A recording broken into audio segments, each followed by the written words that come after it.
Hey, Nat here. Let's see what's making news. If you were to watch the hit film Minions: The Rise of Gru at cinemas in China, you'd probably have a very different experience to watching it here. People there have complained about censors slapping on a very interesting ending to the film. Michelle explains what's going on. There are a lot of other villains in the world, but I am going to be a super villain. Wanting to be a supervillain is nothing to laugh at least according to the version of Minions: The Rise of Gru being shown in China. People there have been posting screenshots of the film on social media, with a very different ending to what you'll see here in Australia. Wait! The original ends with some villains escaping, but apparently Chinese censors decided that instead, this character was sent to jail for 20 years and Gru returned to his family. Kevin. China has strict rules about what people there are allowed to see, and regularly cuts out certain scenes from movies for things like violence or because of their political messages. The latest Spider-Man movie never got released in China because the government censors asked Sony to get rid of the Statue of Liberty. And Sony refused. Fans there apparently aren't happy with the tacked-on ending, and if you've seen any of the others in the Minions series, you'll know why some think it's a bit silly. We stole the Statue of Liberty! Tens of millions of students in the Philippines have returned to school this week for the first time since the COVID pandemic began.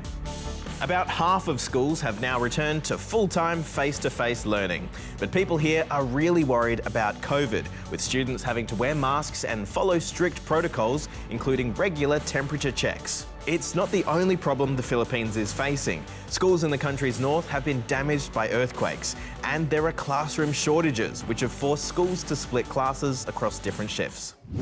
All right, now we're about to meet a group of people who want to be the very best, like no one ever was. I am, of course, talking about Pokémon, or more specifically, the Pokémon World Championships, which have just been held in London. Check it out. Pikachu! I choose you! If you've always wanted to be a real-life Pokémon trainer, well, this is the place for you. Welcome to the Pokémon World Championships in London.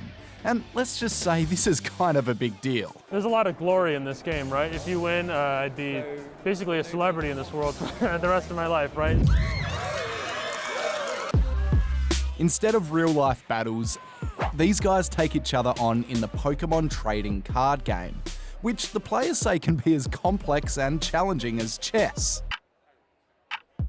So you have a Pokémon that starts, and you can power up their attacks and battle until one person has no Pokémon remaining. 5,000 competitors from more than 50 countries took part, but only one had a really cool haircut. For me, so right now it's a lifestyle. When you see the crowd and the stage for the finals, it's pretty clear that lots of people love Pokémon. And after 3 days of intense battle, Czech player Ondrej Skubal was crowned the best Pokémon trainer of them all. Oh, the atmosphere after I won was like amazing, and I think I'm actually gonna sleep in a few hours, so take a little break.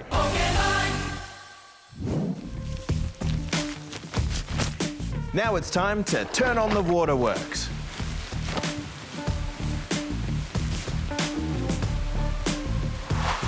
First up, to the first ever water rugby tournament in Switzerland. To score a try, players have to dive off the platform, like so. I can only imagine how squelchy those sneakers must be. This wacky take on the sport was dreamt up to celebrate 50 years of this local rugby club, and the public couldn't get enough of it, with 21 teams making a splash. Now, a new study from Japan has found that dogs tear up a little with happiness when reuniting with their owners. The researchers measured how many tears dogs shed after seeing their owners again after 5 to 7 hours of separation, versus people they were only familiar with. It turns out dogs only turned on the waterworks after seeing their owners. Oh. And kind of like wagging their tails, making eye contact, or jumping up and licking our faces, crying happy tears is just another way dogs have learned to interact with us in an attempt to win our hearts. Bye.